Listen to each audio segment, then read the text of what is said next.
Então, boa noite. Na aula de hoje, então, nós iremos falar sobre a evolução da mídia e os padrões atuais do consumo alimentar, né? Então, quando a gente fala, né, dessa evolução da mídia, eu preciso entender, né, que a mídia nada mais é do que um canal de comunicação, tanto utilizado no mundo como no Brasil, e ela acaba, sim, influenciando e fazendo com que as pessoas mudem os seus hábitos, tá? Desde hábitos de consumo, inclusive hábitos alimentares, né? Que é o que mais importa para a gente no momento.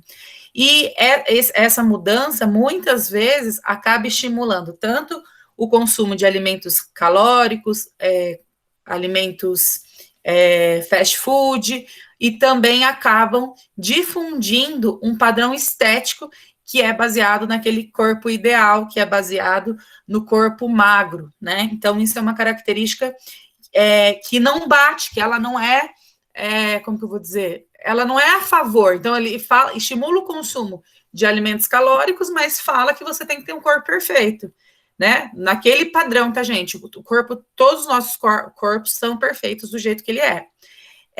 Então, isso vem preocupando muito os profissionais da área da saúde, da área de alimentos, né? Por quê? Porque isso acaba gerando pessoas obesas, aumentando o número de pessoas obesas e também aumentando o número de transtornos alimentares. Por quê? A pessoa vai lá e come o fast food, come aquele alimento calórico. Mas daí o que ela faz? Mas eu não posso engordar, porque a mídia fala isso, porque a mídia fala aquilo. E aí o que ela faz? Enfia o dedo na goela, põe para fora.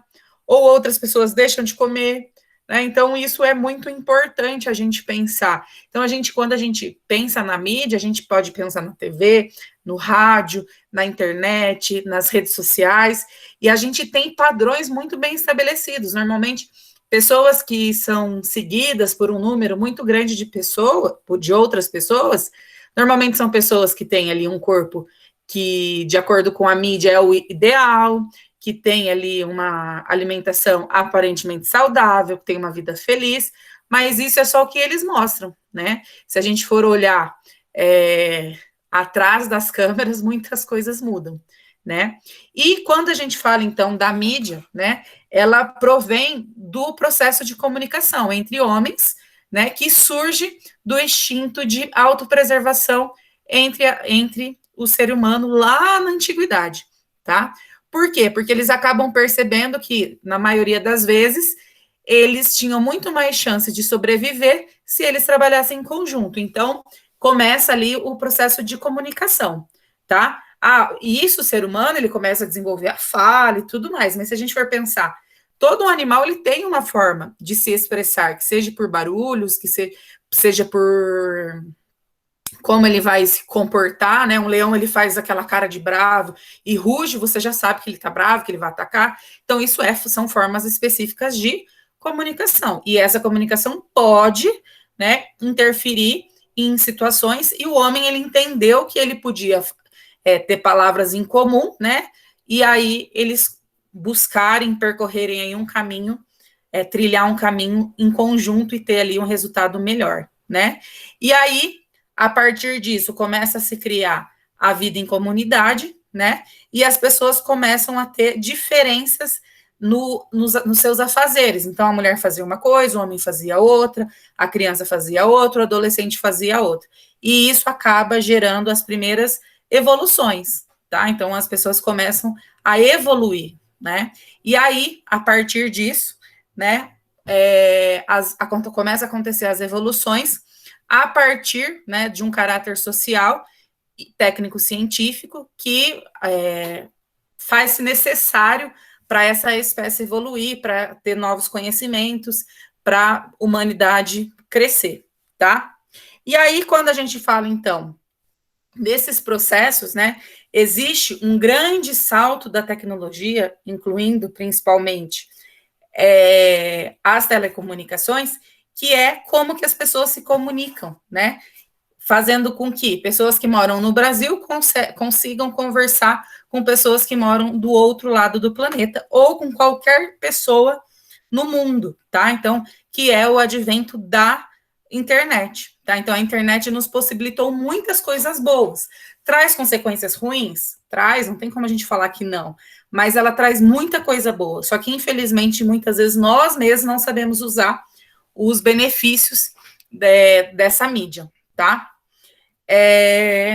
E aí uma coisa que a gente precisa pensar, o que a gente pode esperar do futuro, né, com a transformação da mídia. Então isso é muito importante, principalmente por quê? Porque as pessoas estão muito adoecidas, tá? E aí elas têm esses padrões estéticos bem estabelecidos pela mídia. Aí ela entra numa rede social, a pessoa é super feliz, ela fala, nossa, eu não mereço, eu não cresço, eu não mudo, eu isso, eu aquilo, e acha que o problema é com ela, e às vezes não, a pessoa simplesmente só posta coisas boas, tá? E aí, quando elas estão passando por momentos ruins, por exemplo, o que eles fazem? Eles saem das redes sociais para não se expor. Então, quando a gente fala dessa evolução da mídia, né, eu queria só pôr alguns pontos importantes, e aí a gente vai ver um vídeo, isso. Então, a gente tem aí a evolução da mídia, ela começa, né, a partir da comunicação, daí dos primeiros símbolos feitos em pedras, símbolos rupestres, entre outros, tá?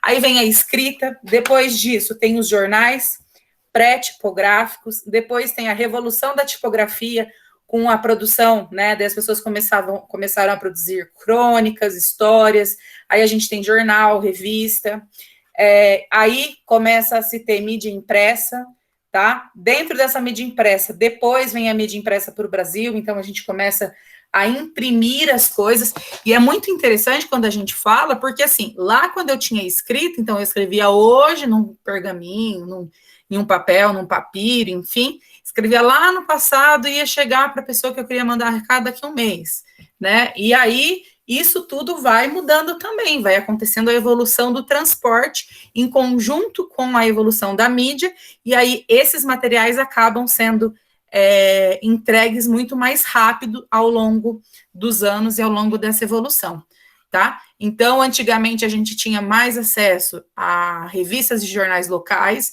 normalmente locais reais, tá? Simplesmente daquele bairro, daquela cidade, às vezes a gente não sabia o que estava acontecendo em outra cidade, ou quando a gente ficava sabendo, já tinha passado muito tempo, tá? Então, isso também é interessante. Aí vem a era do rádio, né? Que daí começa a ter as novelas, os contos, as músicas, a mudança aí do rádio, daí a gente tem a era da televisão, né? Porque na era do rádio, no começo, muita gente não tinha acesso à televisão, somente as pessoas muito ricas. Existe aí toda a mudança da televisão, toda a evolução da televisão, que era antigamente com aquele que a gente ia virando os botõezinhos, aí depois ela passa a ser digital, LSD não, LCD, e assim por diante. Então, a gente tem toda uma evolução, e aí a gente chega na era da internet, que é a era moderna, né, pós-moderna, na verdade, pós-modernidade, que é o que a gente vive hoje, tá? Então, hoje, gente, na era da TV, a gente já tinha informação do mundo inteiro, às vezes demorava um dia para a gente saber, mas hoje aconteceu lá no Japão, a gente já fica sabendo imediatamente aqui. Aconteceu na Rússia, a gente já fica sabendo, né? Então, essa evolução da mídia, ela acelerou, né, o conhecimento das informações. E isso automaticamente faz com que o padrão da alimentação mude ao longo desses anos também. Por quê? Porque lá no passado, quando era escrita, a gente pode falar que o que as pessoas consumiam? Aquilo que ela tinha contato ali diariamente, que ela produzia e tudo mais. Hoje, eu quero consumir uma bala lá da Inglaterra. O que eu faço? Eu entro lá no site de compra e compro. Ponto. Né? Então, e aí eu tenho informação de muita coisa nova, as pessoas começam a fazer estudos, a gente tem acesso a esses estudos, então, e a mídia vem aí para tanto melhorar as informações, mas também acaba influenciando, muitas vezes, um aspecto negativo à nossa alimentação, tá? E aí, para a gente entender um pouquinho sobre a evolução, né, dos meios de comunicação, a gente vai ver um vídeo, tá? Que fala mais da evolução dos meios de comunicação, depois a gente volta para aula eu explicando, tá?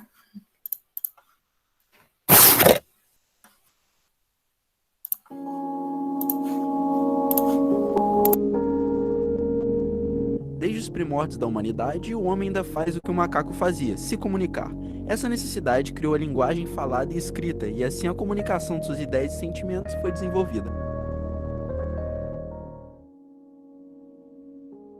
A linguagem é um sistema do qual o homem comunica suas ideias e sentimentos, podendo ser por meio da fala ou escrita. Ela teve seu desenvolvimento no início em gestos, sinais e desenhos, e mais tarde também com a voz. As primeiras formas de linguagem começaram a se desenvolver com as ferramentas rudimentares, que apareceram em cerca de 2 milhões de anos atrás com o Homo habilis. Com a linguagem, nós somos capazes de influenciar e provocarmos mudanças. As mais antigas civilizações se comunicavam por meio de pinturas rupestres que ainda podemos achar em sítios arqueológicos. A escrita surgiu com a necessidade de perpetuar memórias e conhecimentos, sendo fundamental para o desenvolvimento do homem. Desenvolveu-se na Mesopotâmia em 3200 a.C. e posteriormente no Egito, com as escritas cuneiforme e hieróglifos, representadas por símbolos e desenhos. A escrita evoluiu graças ao suporte que se iniciou com tábuas de argila, sucedendo no papiro, pergaminho e por fim nas folhas de papel. A escrita chegou ao Brasil em 1500, com a primeira carta oficial ligada ao país, escrita por Pedro Vaz, falando sobre a nova terra, que ficou conhecida como Carta de Caminho, sendo considerado a certidão de nascimento do Brasil. Em 1455 foi criada a prensa de tipos móveis por Gutenberg. Ela era constituída por pequenos blocos metálicos com letras e números em alto relevo. Depois de agrupados, eram prensados no papel, formando um texto completo. Foi considerado a invenção mais influente do segundo milênio, permitindo a produção de um maior número de textos, tornando-os mais acessíveis e tendo impacto direto na economia europeia. Já em 1826, após usar betume da Judéia e 8 horas de exposição à luz solar, Niepce descobriu a fotografia. O experimento foi chamado de heliografia. Em 1839, Daguerre expôs um equipamento, daguerreótipo, semelhante à câmera escura, com algumas adaptações. Já no Brasil, o francês Florence descobriu a fotografia em 1832, por um acidente com urina de gato. Descobriu o elemento químico para fixar as imagens. Daguerre popularizou a fotografia apresentando-a à Academia de Ciências da França, comercializando.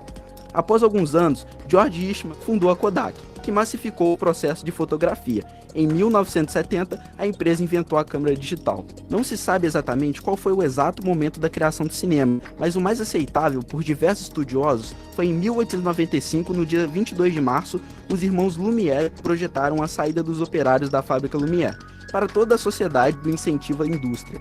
Indo agora para a década de 20, em 1927, foi produzido O Cantor de Jazz, o primeiro filme falado da história. O setor de tecnologia só evoluiu mais e mais até a chegada do computador. E em 1995, foi criado o primeiro filme feito totalmente nesse tipo de máquina, o Toy Story.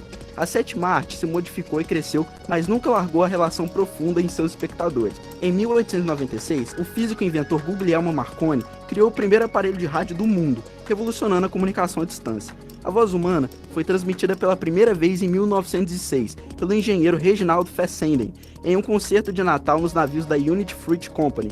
O rádio foi o primeiro dispositivo que permitiu comunicação em massa e a longa distância por todo o mundo. Em 7 de setembro de 1922, foi a primeira transmissão de rádio no país, que ocorreu simultaneamente à Exposição Internacional em comemoração ao centenário da independência do Brasil, inaugurada pelo presidente Epitácio Pessoa. A TV foi criada em 1926 por Vladimir Zwarokin. Chegou ao Brasil por Assis Chateaubriand em setembro de 1950. A primeira transmissão foi em 1951 na TV Tupi. Hoje em dia, a televisão é muito utilizada pelos brasileiros, tanto para lazer quanto como meio de comunicação. A internet começou em 1969 nas bases militares americanas, enquanto a Guerra Fria acontecia.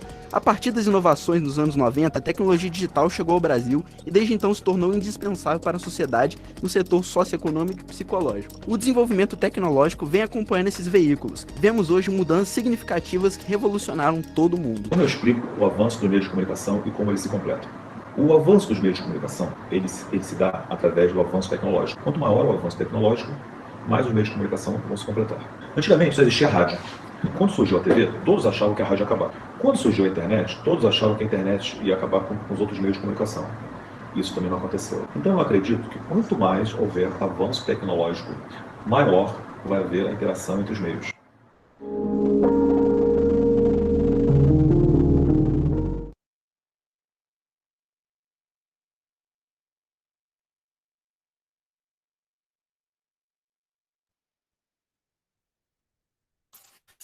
Então, esse primeiro vídeo é para vocês verem, né, de o que mudou, o que isso vai influenciando, né, ali bem no final ele fala quando surge a TV, achavam que ia acabar o rádio, depois acham que ia acabar com o surgimento da internet, acham que vai acabar a TV, vai despopularizar, mas a gente tem aí o contrário, né? Na verdade, acaba a gente tendo mais informações, mais equipamentos, enfim. Algumas coisas acabaram, né, com a evolução dos equipamentos eletrônicos, mas de forma geral não, porque antes a gente tinha um videocassete, não sei quem lembra disso. Hoje a gente já tem o quê? Hoje a gente não precisa mais um videocassete, hoje a gente tem aplicativos, né, que trazem já esses filmes que a gente quer assistir, programas de TV pagos, enfim, tá? Então isso é bem interessante quando a gente fala, então, sobre a evolução da mídia, o que isso representa, né, o quanto que isso pode mudar. Então, para vocês conhecerem ali a história mesmo, né, é bem interessante esse vídeo. E aí, a gente precisa, né, entender, então, a mídia vai influenciar o consumidor? Vai, mas existe, né, o comportamento do consumidor e quais são as situações em que eles são influenciáveis, né? Então, quando eu falo de comportamento do consumidor, eu estou falando das atividades diretamente envolvidas em obter, consumir e dispor de produtos e serviços, incluindo os processos decisórios que antecedem e sucedem essas ações. Então, a definição de comportamento do consumidor é essa primeira frasezinha aqui desse slide, tá?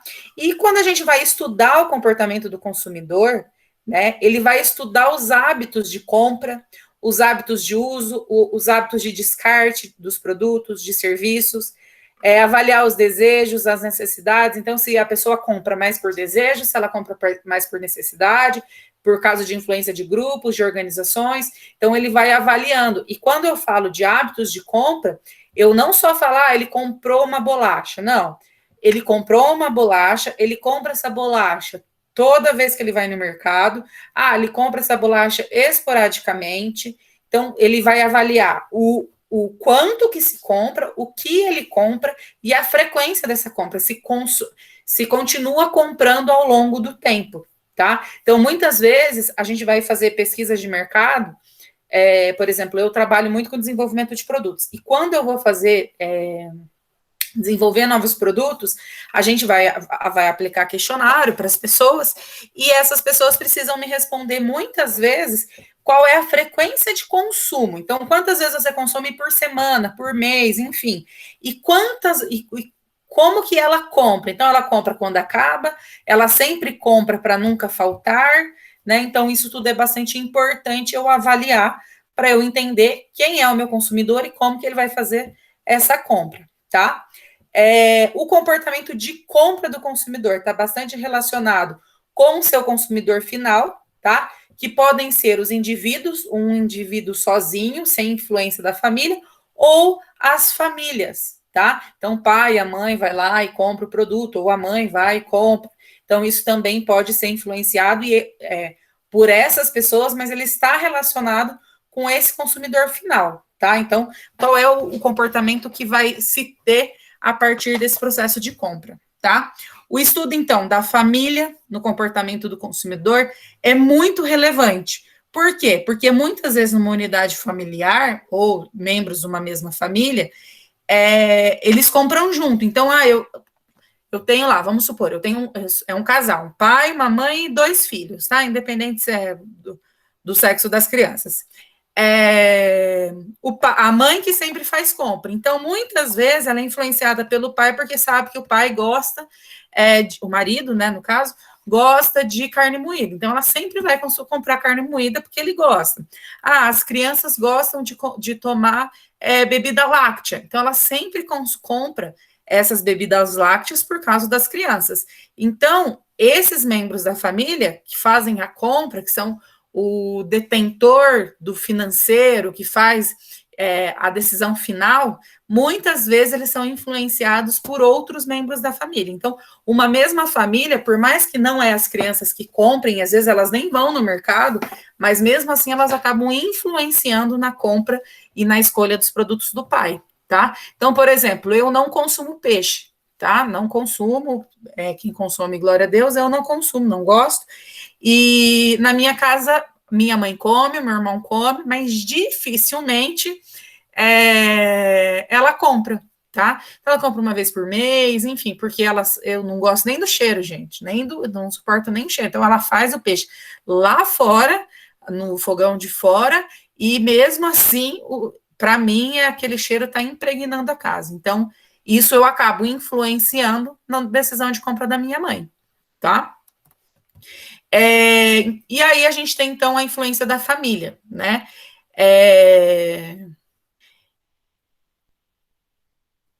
O que acontece muitas vezes? Uma criança, por exemplo, muitas vezes vai comprar uma roupa, né? E quem paga e quem aprova normalmente são os pais. E às vezes eles acabam sendo influenciados pelos próprios pais, porque são eles que vão fazer o pagamento, tá? Mas a criança também faz o contrário, vai influenciar na compra da roupa do pai, falar, essa roupa não é legal, essa roupa você não fica bonito.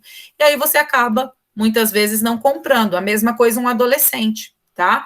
Ele pode, a gente está falando de roupa aqui, que é algo um pouquinho diferente, mas a gente poderia, o adolescente, ele pode influenciar, inclusive, na alimentação do pai e da mãe, tá? A criança também pode influenciar, porque às vezes para a criança comer, a gente precisa comer para dar como fala?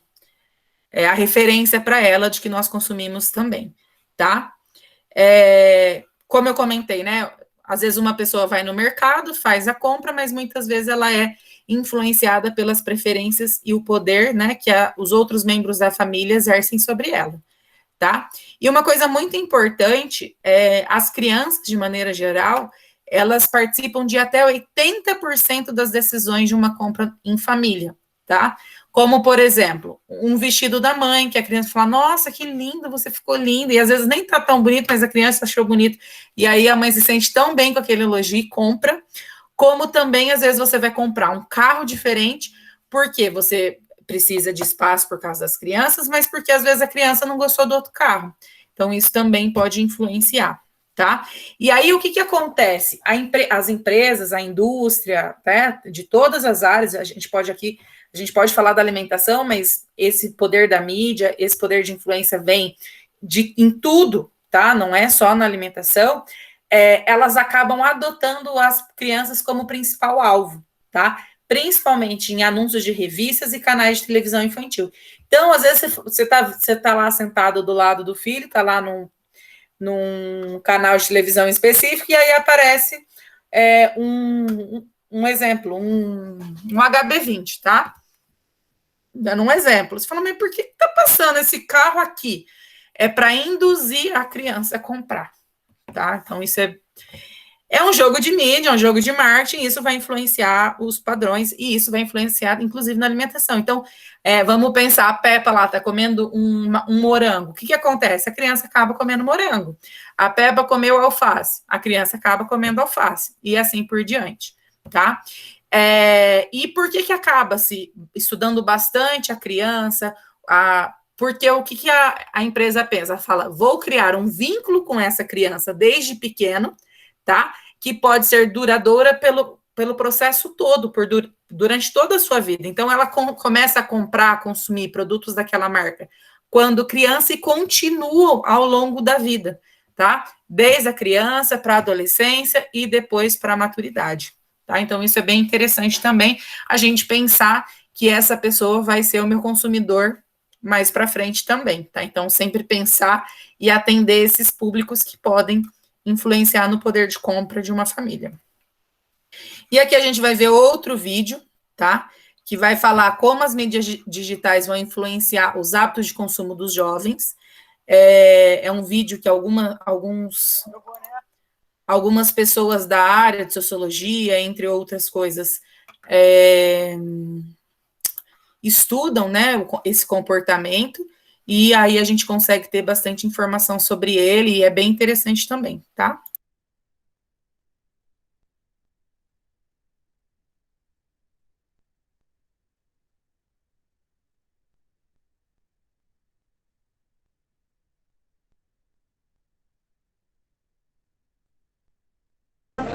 O boné tal custa tanto, minha corrente custa tanto. Então, rapaziada, eu tô aqui com um cap Supreme Tafeta, mais ou menos R$450, uma camiseta branca básica, uns 30 conto, um cinto da Off-White, Varia bastante o preço. Uma corrente de ouro que é aproximadamente 4K. Eu acredito que essa repercussão do vídeo e essa influência que pode ter de pessoas expondo o outfit, né, embalando quanto que vale, tem um valor de referência, porque como consumir a linguagem, as pessoas imitam umas às outras, e ter uma sociedade materialista e consumista, você ter bens de consumo, ter propriedades e ter status é importante, né? Existe uma relação entre consumo e identidade que talvez seja um pouco mais forte, porque esse jovem ele está buscando afirmação diante de um grupo social, e tem uma lógica de grupo muito forte entre os jovens, que foi ainda mais reforçada pelo uso das redes digitais, em função de ferramentas que conseguem te colocar mais próximo dos seus colegas e criar lógicas identitárias de tribos e de grupos em fluxo, que reforçaram ainda mais essa sensação de uma marca com uma personalidade. A influência da mídia digital nos hábitos de consumo, ela se dá de uma maneira direta e de uma maneira indireta. Direta pelo próprio consumo da informação pelos meios digitais. Outra maneira são via os influenciadores digitais, né? Pessoas que têm uma grande penetração e grande alcance pelos canais de internet que usam. Próximas coisas que eu não deixo de levar pra lugar nenhum é meu carregador e meu fone. Fone porque às vezes eu tô precisando escutar música e não tem nada pra fazer, tipo avião, é importante um fone. Meu hábito de consumo é muito baseado na internet, porque como eu tô trabalhando com isso, eu tenho que estar olhando o que as influências estão fazendo, o que as pessoas estão comprando, o que as pessoas estão falando, para eu conseguir postar no meu canal também e todas as minhas redes sociais. Porque é assim que as pessoas vão interagir comigo, vão se identificar. Então, meu estilo de vida tem que ser muito parecido com o que as pessoas também têm, para eu conseguir ter público, ter o engajamento que eu preciso. Como se essas vozes desses, o que são chamados influenciadores digitais, emprestassem uma autoridade para as marcas que hoje já não têm mais tanta essa influência direta por si só. Elas precisam desses sujeitos agindo e, na verdade, fica até mais autêntico o discurso quando ele vem desse lugar. Eu faço vídeos mostrando as coisas que eu recebo, as coisas que eu compro. Eu tenho o costume de mostrar, porque é uma forma de mostrar o que eu estou fazendo na minha vida, novidades, o que eu estou comprando, o que eu estou gostando, o que eu não estou gostando, e fazer as pessoas terem uma identificação comigo. Então, eu mostro no meu canal, mostro no meu Instagram.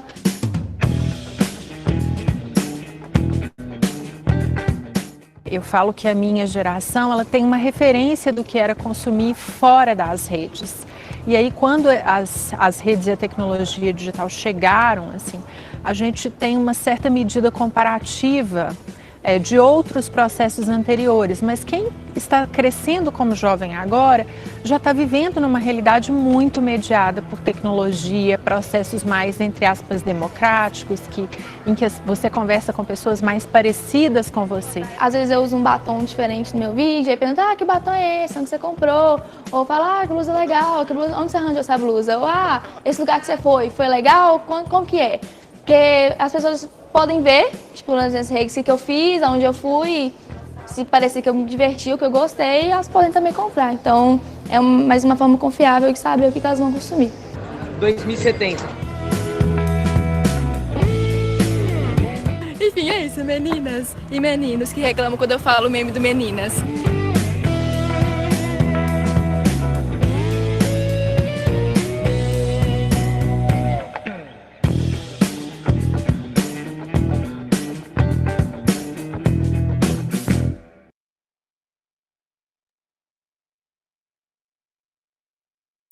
Então, essa parte eu acho bem interessante, esse vídeo que fala bastante ali dos blogueiros, se você eram adolescentes, né, porque é um público bem específico, mas quando a gente fala, né, desse processo, a gente precisa entender que influencia demais, gente.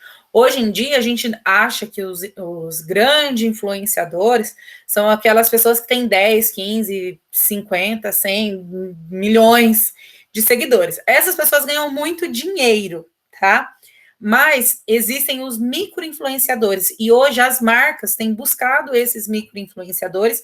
Por quê? Porque são pessoas que normalmente estão mais próximas a outras, têm um contato mais próximo, mais amigável, mais amigo de outras pessoas, e que vão fazer de uma forma mais específica ainda, a influência sobre o poder de compra, sobre o processo de compra de produtos, de alimentos, enfim. E além disso, né, a gente não pode esquecer das blogueiras fitness, que infelizmente, muitas vezes, elas acabam denegrindo um processo nutritivo. Por quê? Porque muitas, tá, ficam lá semanas numa dieta bem específica, aí compram lá uma cápsula X, e aí falam, eu tomei essa cápsula e minha barriga ficou negativa. Gente, não é tão simples assim quanto parece, não. É muito mais difícil. É muito mais restritivo ficar com aquela... Isso, Lia, fazem procedimentos estéticos, fazem aplicações, fazem massagem, várias situações. Então, isso tudo acaba influenciando no poder, e aí muitas mulheres fazem loucuras para ter aquele corpo, tanto mulheres como adolescentes, ou homens, tá, gente? Eu falo de mulher, mas não é só mulher, homem também. Hoje em dia tem bastante homem que busca muito aí um corpo, um culto à magreza, um culto esbelto, um corpo forte, né? E eles acabam utilizando diversos procedimentos, então jejum, dieta, né? Às vezes dieta não é dieta que é o processo correto de uma dieta, que é o aprender a se alimentar direito, uma alimentação adequada e tal, mas dietas esdrúxulas, que fica só na água e no alface, enfim, né? Cirurgias, então isso tudo acaba trazendo situações muito específicas e muito complicadas aí para o indivíduo, né? Então, por isso que é bem importante a gente entender, e aí em cada grupo a gente vai ter uma resposta. Então, por exemplo, ali começa falando o menino com o colarzinho de R$4.000. Gente, um moleque de 15 anos, como que tá com um colar de R$4.000? Né? Uma pessoa passar e levar embora, hobby, nunca mais se vê. Derrete, já era. E aí eles estão sendo tudo influenciados por quem? Pela mídia, muitas vezes, que traz o MC específico, um MC X, enfim, os funkeiros, que fazem a utilização, né, dessas correntes, fazem a utilização de se aparecer, de se mostrar e tudo isso, para ter popularidade, para ser aceito, para ser amado, mas no fundo, a maioria não sente nada disso. Eles só estão fazendo isso para buscar ser aceito. E muitos adolescentes, né, a gente falou ali, esse vídeo sobre os adolescentes, eles acabam aceitando fazer situações para ser aceitos por grupos específicos, né? A maioria que é um pouquinho mais experiente, mas a gente tem bastante meninas novas, né, no curso, mas se a gente for, pelo menos eu aí tenho minha base de 30 anos, um pouquinho mais, se eu for lembrar, na minha adolescência, a gente tinha os emos. Hoje, dificilmente a gente tem emo, né? Ou é meio que MC, ou é piriguete, ou gente, cada um, não tô rotulando, mas assim, só pra gente entender. Mas lá a gente tinha o pessoal que vestia de preto, aquelas caras fechadas, cabelo liso, assim, os emos. A gente, que normalmente são pessoas depressivas, tristes. A gente tinha as patricinhas, a gente tinha os boys, a gente tinha os malacos, a gente tinha isso também. Mas a gente tinha alguns grupos que hoje a gente não vê mais. Só que, às vezes, para fazer parte desses grupos, o que a gente fazia? Eu não fazia, porque eu era nerd, eu era do grupo dos nerds. O que as pessoas faziam? Elas acabavam se tornando aquilo para ser aceito, porque às vezes elas se apaixonaram por um menino porque ele tem cabelo liso, preto, escorrido na cara, e ela fala, eu preciso namorar ele, então agora eu vou virar emo. Ou o contrário também era muito real, tá? Da mulher, enfim. Tinha os metaleiros lá, ó, o povo aí, os roqueiros, né? Então, é muito, muito característico, né? Daí tinha o pessoal que gostava das roupas coloridas, enfim.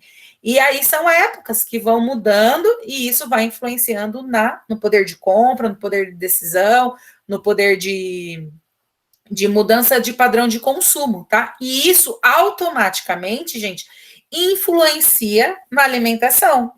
Por quê? O emo normalmente ele é uma pessoa depressiva, que tudo ele chora, tudo é triste, ele é sofrível. Aí ele pensa, nossa, o boizinho sofre. Aí parece aqueles vídeos, né? Que o boizinho sofreu, chorou quando ele foi para o matadouro, enfim. Então não como mais carne, agora eu vou ser vegetariano. E aí isso tudo vai influenciando. Gente, não é por isso que as pessoas viram vegetarianas, tá? Mas assim, estou dando exemplo do emo. Então, são bem específicos, processos bem específicos e que vão influenciar na alimentação, tá? Então, esses grupos, muitas vezes, para você, você é emo, mas come carne, então você não serve para nós. Você é roqueiro, mas não consome linguiça de sangue lá, que fugiu o nome, então você também não serve para nós. Então, são situações... Chouriço. Chouriço, isso mesmo. Nem pode fazer mais no Brasil, né? Mas existe ainda. Então, são situações que vão mudando. Então, você não tem um padrão de corpo ideal, então você não faz parte do grupo das patricinhas, das loiras de rosa. Então, e aí a gente vai, né, se excluindo ou mudando os nossos hábitos para fazer parte desses grupos, inclusive na alimentação. E aí a mídia, gente, ela muda ao longo da vida toda, durante toda a nossa existência, ela vem mudando e isso vem influenciando a nossa alimentação, tá? E aí a gente tem o consumidor infantil, tá?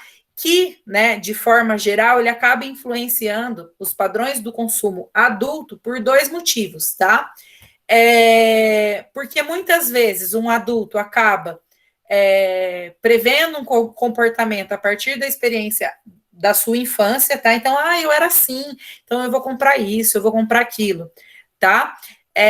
Ou por entender... Opa, passou. Por entender os processos em que as crianças... Nossa, calma aí, gente, deixa eu voltar aqui, não está apresentando para vocês, acontece. Vamos lá. Então, o consumidor infantil, né, ele acaba tendo experiências na infância, tá, que vai influenciar todo o padrão do consumidor adulto por alguns motivos. Por quê? Porque ele previu alguns comportamentos de um adulto quando ele era criança, na sua infância, tá? E também a partir de processos em que ele adquiriu habilidades, conhecimentos e atitudes relacionadas ao consumo, tá? E aí eles acabam, a partir disso, acaba se criando políticas públicas e programas de educação do consumidor.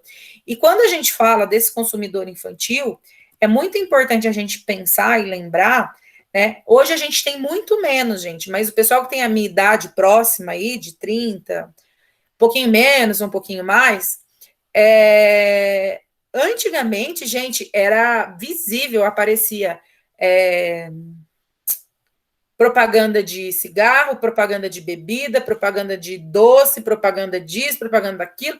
Hoje em dia tem toda uma legislação por trás, a Anvisa preconiza algumas coisas com relação à mídia, o que pode, o que não pode. Então, a gente já vê bem menos características com relação a isso, tá? Então, isso é bastante importante a gente falar. Então, isso também vai mudando, porque vê que não é adequado.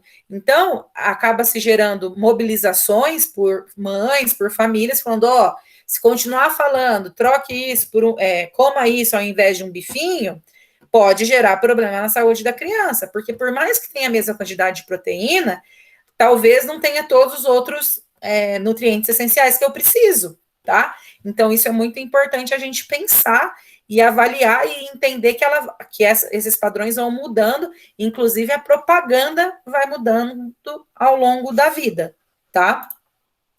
E aí é nesse processo de socialização que normalmente as crianças acabam criando e aprendendo habilidades, tá, de consumo, conhecendo as atitudes, identificando quem elas são, o que elas preferem, tá? E aí, a partir disso, elas começam a criar, como que eu vou dizer para vocês? Não é habilidade, mas elas começam a criar perfil específicos de compra. Então, uma criança que nasce numa família rica, tá? Normalmente, desde pequeno, ela fala de marca, minha Louis Vuitton, minha Gucci. Gente, eu conheço criança que é assim, mas também conheço criança que só quer tomar um iogurte, independente da marca que seja, tá? Por quê? Porque ela não tem esse iogurte ali todos os dias para ela consumir. Então, isso é muito interessante a gente pensar, tá? E, normalmente, quem vai influenciar, né, uma parte das pessoas que podem influenciar esse processo, né, da criança, normalmente são os amigos da escola, os amigos que ela tem mais contato, os professores, tá? Mas para crianças menores, normalmente elas são muito influenciadas pela família e pela mídia, tá? Então, muitas vezes a gente fala assim, nossa, mas com quem que essa criança aprendeu isso? Às vezes aprendeu com o próprio pai, com a própria mãe, né? E não consegue entender isso. Não que não consegue, mas às vezes, não admito que fui eu que ensinei isso. Não, foi você. Às vezes você não falou para a criança, faz isso, mas às vezes as suas atitudes fazem com que o comportamento dela seja influenciado, tá? E o processo de socialização, a principal chave, então, é a família, tá? E aí, uma característica que a gente tem bem importante, interessante, quando a gente fala, né, dessa família, é que essas compras que são compartilhadas, a criança vai no mercado, auxilia na compra, né, o processo de consumo dos pais, dos filhos, dos irmãos, né, são feitos de família para família de forma diferenciada, então cada família tem um hábito, tá? E isso acaba influenciando diretamente a vida e a forma de consumir dessas crianças, tanto atualmente como no futuro, tá? E aí, quando a gente fala, então, dessa criança, né, alguns autores definem 3 categorias específicas de mercado para as crianças, tá? Então, a gente tem o mercado primário, que é aquele onde a criança gasta, ela vai lá e compra, de acordo com seu desejo, a sua necessidade. Eu tenho desejo de comer chocolate, ela vai lá e compra chocolate.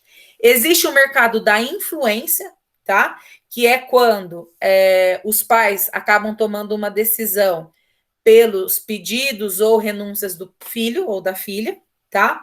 E o mercado futuro, que vê a criança como um mercado potencial, que é o que eu comentei com vocês anteriormente. Então, ele pensa, esse daqui pode ser o meu consumidor no futuro, então eu vou influenciar ele desde agora, tá? Que aí ele vai acabar criando o quê? Lealdade da criança desde pequena com aquela marca, tá? E aí uma coisa muito importante, vocês também precisam pensar nisso, lógico, pensando de forma adequada, pensando na saúde dessas crianças e tudo isso, mas vocês vão vender produtos, vocês vão vender situações, serviços. Então, você tem que entender que a criança hoje é o seu consumidor de amanhã, tá? E quando a gente pensa nessa criança, eu não posso pensar na criança simplesmente a partir do momento que ela nasce como um consumidor. Na verdade, uma grande parte das crianças, elas acabam sendo consumidoras por influência dos pais desde antes de nascer. Por quê? Porque muitos pais falam, eu vou te dar tudo que eu não tive. Não vou te dar porque eu fui mimado, me fez mal. Às vezes tem uns pais conscientes, mas é mais difícil, né? Então, isso tudo pode influenciar. E aí, até por isso que eu trago ali, né, essas 2 figuras, mas principalmente a de baixo, a mãe fazendo a sua compra com um bebê, gente, que não tem 2 anos, e a criança com as suas sacolinhas também, né? E aí a gente tem marcas, gente, por exemplo, que fazem produtos desde crianças até a vida, né, um pouquinho antes da morte, tá? Então, são consumidores aí em potencial, e aí a marca vem e fideliza essa criança até a sua velhice, tá? Mais um vídeo que vai falar um pouquinho dessa situação das crianças, tá? Só um pouquinho. Dessa influência da criança, tá? E é bem interessante. Opa, calma aí que eu fiz errado.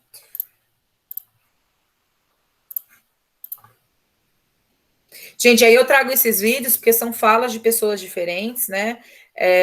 Informações diferentes que, querendo ou não, muitas vezes a gente não tem acesso, né, por outras pessoas, tipo, de trazer, às vezes, fazer uma palestra, enfim.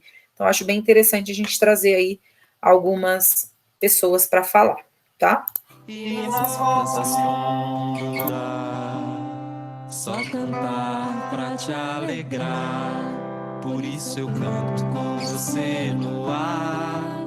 por isso a vida eu levo a cantar. Aquilo que a gente estava conversando ontem, que é sobre não engavetar as coisas, né? Tem que comer isso, tem que comer aquilo, você precisa comer isso, comer... Mas ver o ser humano como um todo, o que esse ser humano que tem esses sentimentos, que tem esse corpo físico, que tem essa história de vida está precisando, né? Porque às vezes, de repente, a pessoa precisa de uma coisa que a outra... O organismo dela pede uma outra coisa. Tem isso, né? Exatamente. A gente vive num momento onde a mídia, principalmente, joga muita informação pra gente. Aí, ovo é bom, de repente, ovo não é mais legal. Aí, chia é legal, vamos todo mundo comer chia. Gengibre é bacana, vamos todo mundo tomar chá de gengibre. Poxa vida, gengibre é bom, mas é bom pra todo mundo. Chia é bom, mas é bom pra todo mundo. Então, eu acho que a gente tem que se questionar isso. A questão, ela é sim muito individualizada. E por isso que a gente trata dessas questões dos vícios alimentares, da gente conseguir se libertar deles. Porque eles são armadilhas do ego também. E quando a gente consegue se libertar desses pequenos vícios ou grandes vícios que a gente tem, a gente consegue entender as nossas reais necessidades. Então, a alimentação trabalha muito nesse sentido, de fazer com que a pessoa enxergue as reais necessidades. No caso da criança, ela já vem com uma sabedoria gigantesca e que muitas vezes a gente força para um lado contrário, oferecendo essas outras coisas para as crianças, que são industrializados, salgadinhos, refrigerantes, que são extremamente desnecessários. E seria importante para a criança... Esse sabor doce, ele é importante para a criança. O leite materno, que é o primeiro alimento, ele tem um sabor doce. Mas a gente encontra esse sabor doce na batata doce, na mandioquinha. Nas frutas. Então, a gente não precisa fazer essa oferta de coisas que são químicas, que são nocivas para a saúde. Por isso eu canto com você no ar. Por isso...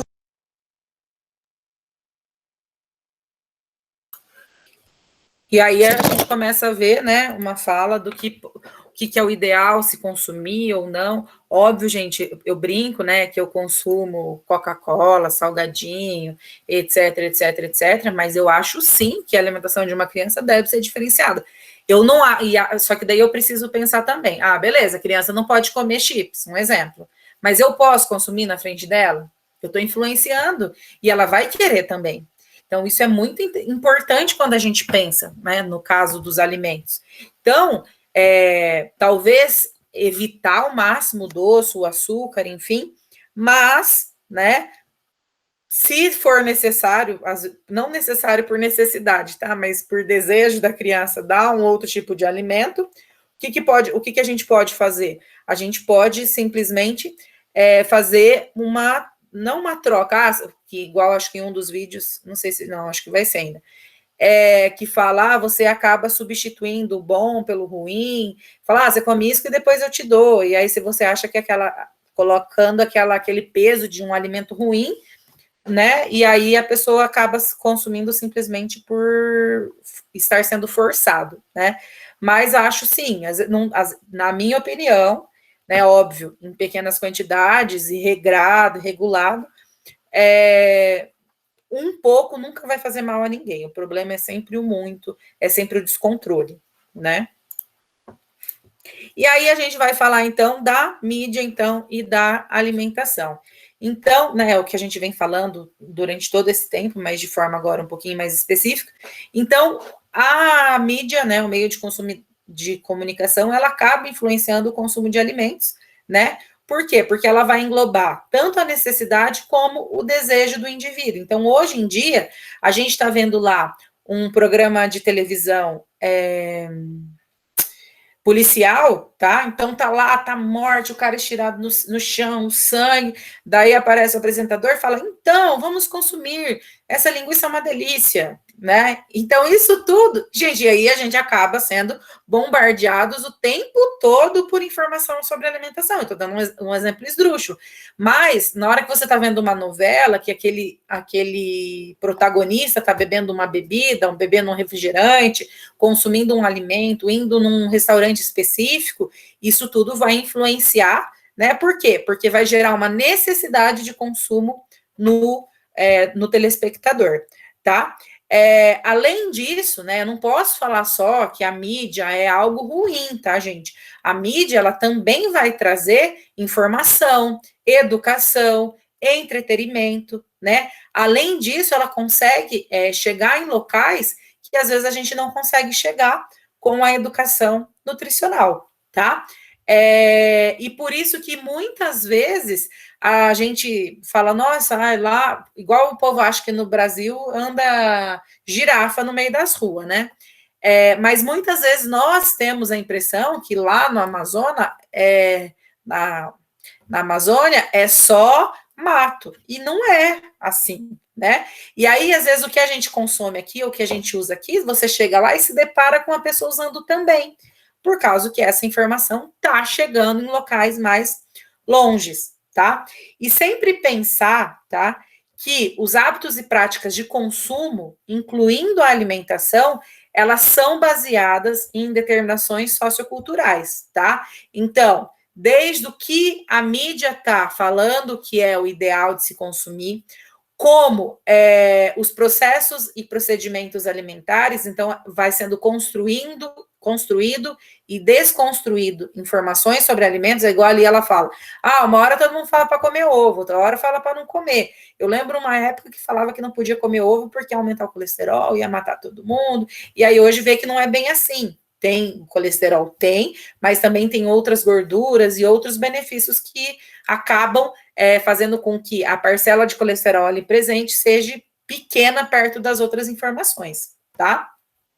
E aí sempre pensar, né, que essa nova lógica de consumo, ela acaba sendo modificada por fenômenos bastante específicos, tá? Que vão provocando alterações sociais e culturais ao longo dos anos no comportamento dos consumidores, tá?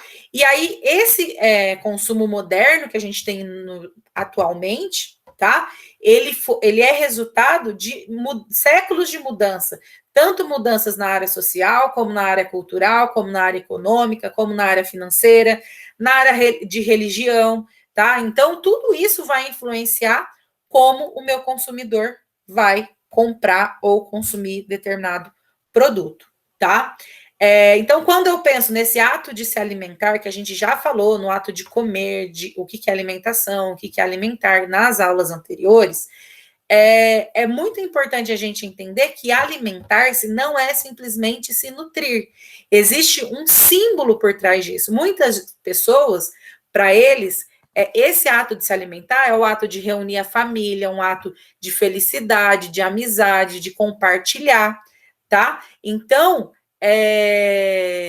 o que muitas vezes acontece? Aquilo que é consumido ou produzido em um país, muitas vezes não é produzido em outro país, ou em outro estado, ou em outra cidade, tá? E aí a gente tem, por exemplo, né? Então a gente está falando de necessidades que não são fisiológicas ou vitais, são necessidades psíquicas, entre outras coisas. Mas a gente também tem necessidades vitais, como, por exemplo, a fome e a sede, tá? E a partir dessas necessidades vitais, que são formuladas, o que a gente vai consumir, o que está ali por trás de tudo isso, tá? E o que interfere muito no o que se come, com quem se come, quando, como e onde se come, tá?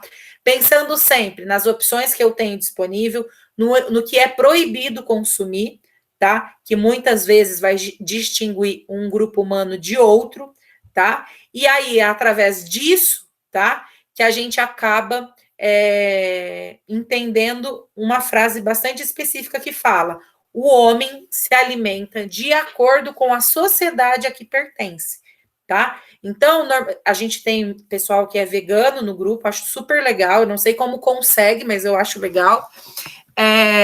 Inclusive, sempre trabalho desenvolvendo produtos para veganos, e essas pessoas normalmente acabam mudando o seu ciclo de amizade, porque ou elas acabam fazendo outros alimentos para poder participar de um momento de comunhão com alguns amigos, mas muitas vezes elas acabam tendo grupos mais específicos. Por quê? Porque as pessoas às vezes não vão entender que ela, em vez de consumir um espetinho de carne de frango, de boi, enfim, ela vai consumir um espetinho vegetal, uma batata, um abacaxi, um pimentão, enfim. Então, isso tudo vai influenciar. E aí a gente acaba mudando a sociedade que a gente está próximo, tá? E sempre lembrar que o consumo, ele é sempre, tá? Cultural, ele é basicamente cultural, tá? Então, isso também é uma característica bem importante quando a gente fala, então, do consumo. E aí, né, com toda essa mudança que vem acontecendo, né, a gente tem aí uma alimentação fast food que é bastante difundida entre as nossas camadas sociais, tá? A partir daí surge um movimento chamado slow food, tá? Que acaba vindo, tá, para contrapor essas redes de alimentação fast food, tá? E aí, a partir do que ela cresce, do movimento que ela transforma, tá? Esse processo, esse movimento fast food acaba se configurando como um movimento filosófico, tá? E tem mudado bastante o estilo de vida das grandes cidades que são ditados pelo modo capitalista. Então, a partir deste momento, eu não tenho mais o fast food, ainda vou ter, mas eu diminuo o fast food e as pessoas acabam buscando ali o slow food, tá? E aí, né, o que esse movimento prega ou defende? Que é necessário pensar a saúde, a comida e a cultura. Não simplesmente comer, simplesmente por comer, mas pensar na saúde, tá? E sempre lembrar, né, que a saúde do homem vai depender basicamente da sua alimentação.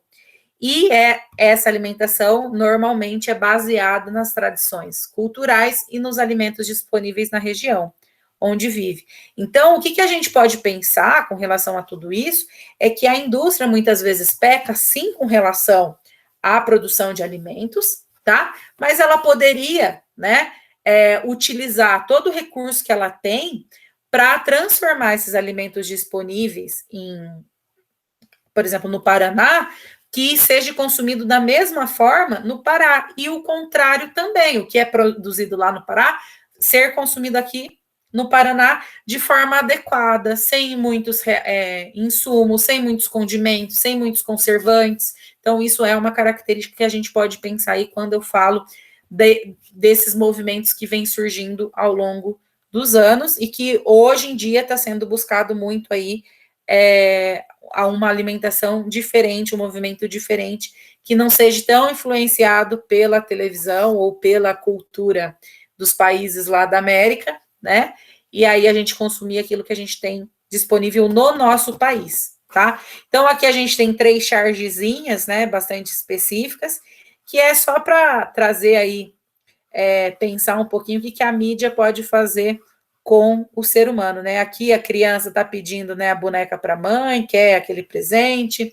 Aqui o rapaz, né, era magrinho, e aí acaba sendo influenciado não só pelo fato do consumo de alimentos, tá? Mas muitas vezes pelo sedentarismo, por ficar muito tempo na TV, comer na frente da TV, né? E aqui uma pessoa que acaba sendo manipulada totalmente pela televisão, tá? E aí, mais um vídeo também curtinho, que vai falar sobre a influência da mídia sobre a alimentação para as crianças, tá?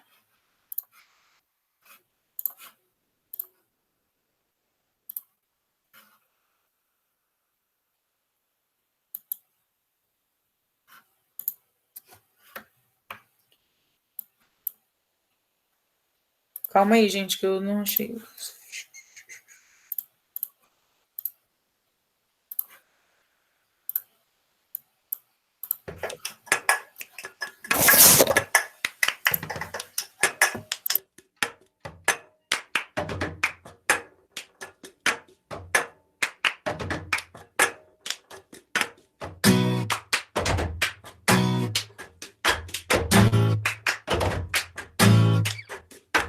Gente, tô ficando impaciente.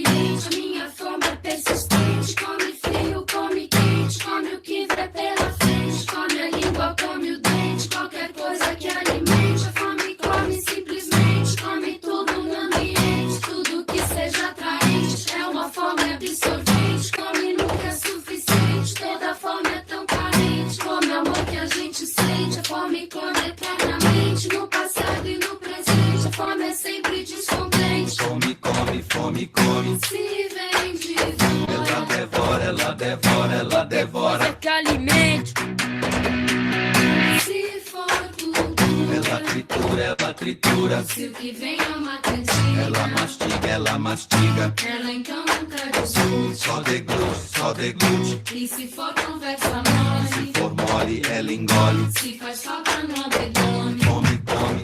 Gente, eu tô ficando impaciente. A fome sempre é descontente.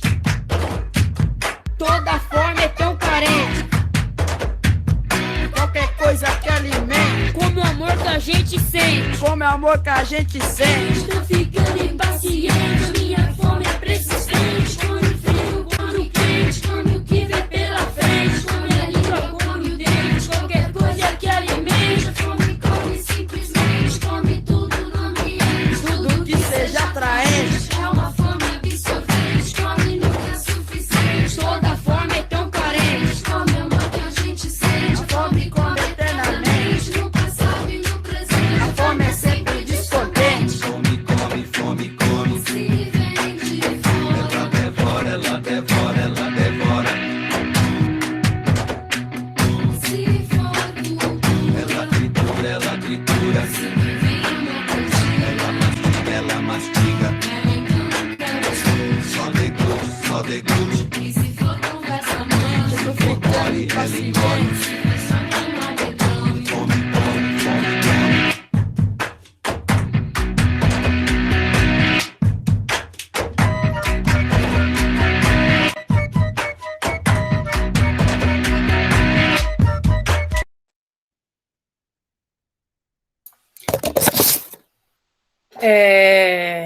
Então, só para vocês verem uma musiquinha, e aí vai aparecendo, né, umas fotos, algumas situações do que a mídia vai fazendo, que a criança acaba indo buscar, né, o que ela acaba buscando para se alimentar.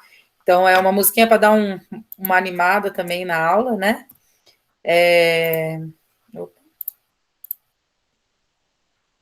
Então, quando a gente continua, né, falando, então a gente entender essa importância e quanto isso vai influenciar tanto no indivíduo, né, quanto para as crianças também, tá? E aí, né, ainda falando da mídia e da alimentação, então, na atual cultura, né, a gente vive uma cultura capitalista, que normalmente é uma cultura que tem valores bastante específicos, como competição, consumismo e individualista, tá? E aí a gente tem seres cada vez mais narcisistas, que pensam simplesmente em si próprio e também como o corpo como um objeto, como uma mercadoria, como consumo, como aparência, e um instrumento para trabalhar lucro, né, ao capital sujeito às leis do mercado. Então, aqui a gente tem um homenzinho, né, que está pensando aí, que é bastante narcisista, que pensa no próprio eu, no seu corpo, né? E essa mídia na contemporaneidade, ela está diretamente relacionada ao veículo de comunicação e vai estar presente em diversos espaços, né? Então, na televisão, no rádio, na internet, mas também pode estar, né, presente nos corredores, nos bate-papos, nas cartas, nos meios impressos,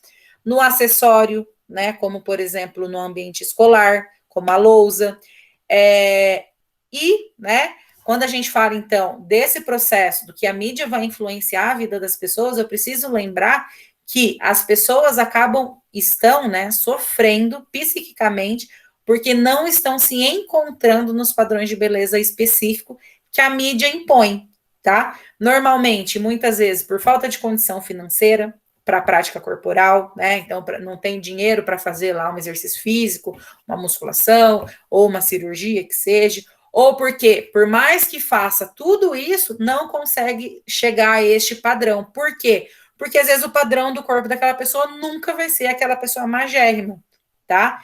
E aí, o que acontece muito, né, que a gente pode falar, é que acaba acontecendo a ridicularização, por exemplo, com pessoas gordas, com pessoas idosas, tá? Ou com pessoas que estão fora do padrão de beleza estabelecido por uma mídia específica, tá?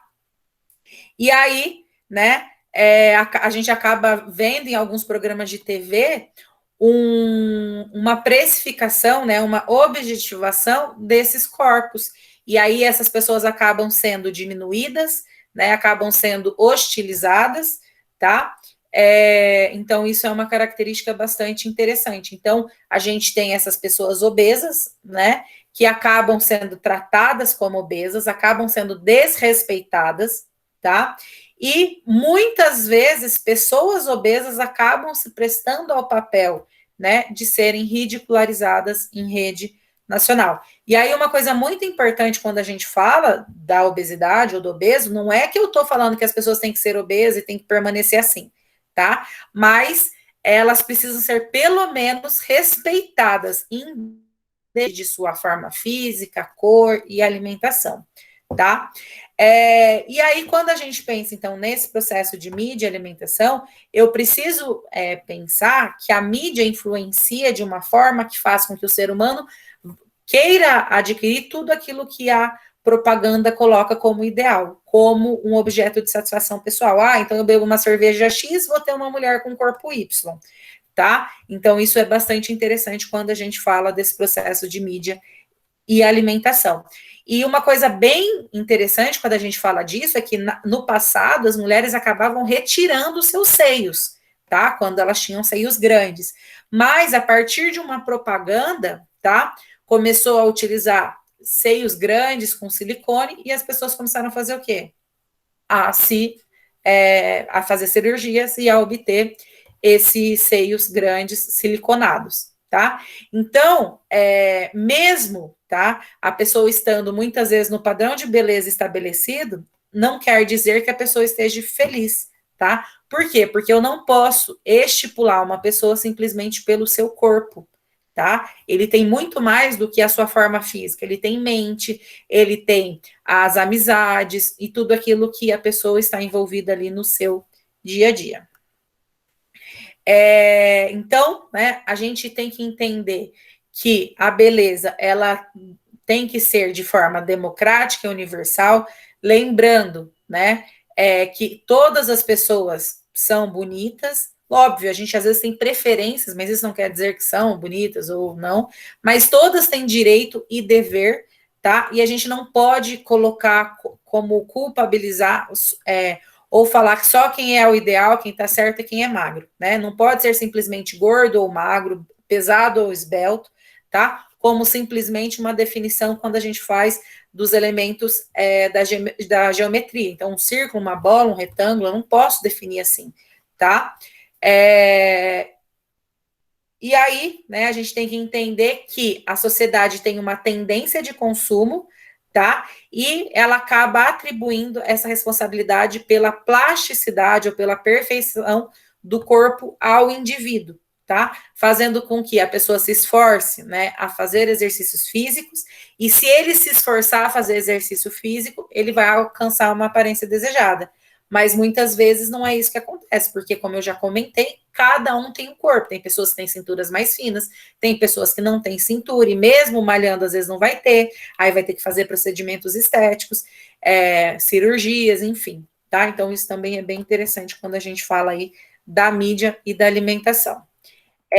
Então, a mídia e a alimentação, além disso, é muito importante, né, que dos alimentos que são vinculados, propagados na mídia, tá? 60% desses alimentos fazem parte do grupo que é representado na pirâmide alimentar por gorduras, óleos, açúcares e doces, tá?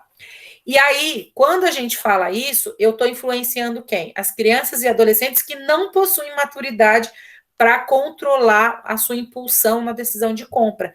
E acaba, muitas vezes, comprando o quê? O consumo de guloseimas, que são alimentos pobres em substâncias nutritivas e que acarretam com frequência, né, a obesidade. Além disso, né, o aumento da obesidade, ela pode sim estar influenciada, pode estar sendo influenciada de forma negativa pelo marketing, tá? E aí, só para vocês terem ideia, tá? Estima-se que as crianças e os adolescentes passam, em média, 6 horas diárias assistindo televisão, tá? E aí, a gente tem aí diversos comerciais e crê-se que a gente tem aí um aumento de 11 para 40 comerciais por hora nas últimas 2 décadas. Então, a gente tinha 11 e hoje a gente tem 40, tá? Então, é muito comercial e muita propaganda aí vida do ser humano, da criança, tá? Gente, esse é o último vídeo, vai passar um pouquinho os minutos aí, mas eu começo, vocês terminam de assistir depois, tá? Ou eu deixo ele rodando até finalizar aí a aula ou finalizar ele.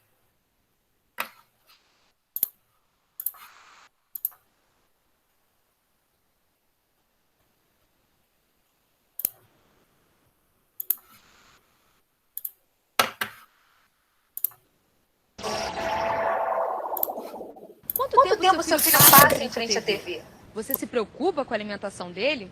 A excessiva exposição de crianças às propagandas pode gerar hábitos alimentares pouco saudáveis. As campanhas comerciais causam polêmica ao abordar o universo lúdico das crianças. O assunto é ainda mais controverso quando se trata de alimentação. Segundo dados da Anvisa, no ano de 2006, 80% da publicidade dirigida a este público privilegiava produtos com alto valor calórico e pobres em nutrientes.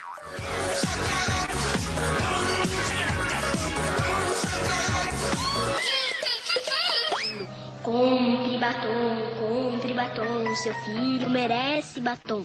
Agora a senhora vai acordar, mas vai continuar ouvindo a minha voz. Compre batom. Batom, o chocolate da garoto que não sai da boca nem da cabeça. Os profissionais da nutrição protestam. Argumentam que uma maior regulamentação para as propagandas de alimentos é fundamental para a mudança nos hábitos dos pequenos. Há pouco tempo, a Agência Nacional de Vigilância Sanitária definiu uma regulamentação para as propagandas de alimentos. Em muitos países do mundo existe regulamentação, em alguns países não é permitida nenhuma propaganda para criança, e a Anvisa estabeleceu essa regulamentação, que é um meio termo, né? Definindo horários, influenciando na venda casada de alimentos com brindes. E essa regulamentação acabou sofrendo algumas liminares, principalmente pela indústria de alimentos, e ela atualmente está vigorando parcialmente. Então existe uma mobilização social, que se chama Frente pela Regulamentação de Propagandas de Alimentos. Existe um site, as pessoas podem acessar e assinar, existe um abaixo-assinado para que essa regulamentação volte a vigorar plenamente. Segundo dados do Painel Nacional de Televisão do IBOPE, em 2008, as crianças brasileiras entre 4 e 11 anos de idade ficaram cerca de 5 horas por dia em frente ao televisor. Em 2012, esse tempo cresceu, chegando a 5 horas e 17 minutos. Mas será que nas ruas os pais admitem este comportamento? O dia inteiro ela vê televisão, praticamente. Assiste. E infelizmente porque eu assisto muito também, e aí ela adquiriu esse hábito também. Quanto mais exposição à TV, a gente tem já evidências científicas entre exposição à TV e ganho de peso, então, principalmente as crianças que já estão com sobrepeso, acabam se influenciando, sendo mais influenciadas. E existe também bastante evidência sobre a fidelização a determinada marca. Então, quando a criança pede, ela já pede o alimento daquela marca, provavelmente porque tem um personagem de um desenho que ela gosta, porque tem um mascote que apareceu, uma música que atraiu. Se você reparar da distribuição dos alimentos dentro de um supermercado, as hortaliças, verduras, as carnes, os alimentos mais frescos, eles estão sempre mais afastados. Quando você entra no supermercado, você se depara logo com os alimentos mais processados, que são exatamente os que fazem mais danos à nossa saúde. A Associação Dietética Americana realizou uma pesquisa para saber quanto tempo de exposição de uma marca é necessário para influenciar os hábitos de uma criança. 30 segundos foi a conclusão dos especialistas. Na Suécia, a publicidade para o público menor de 12 anos, antes das 9 horas da noite, já é proibida. E no Brasil? O diretor do Conselho Nacional de Autorregulamentação Publicitária, João Luiz Faria Neto,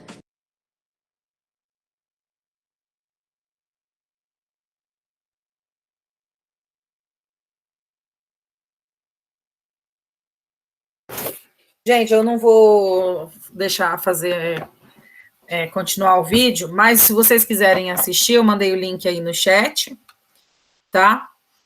Eu vou finalizar a aula, só um pouquinho.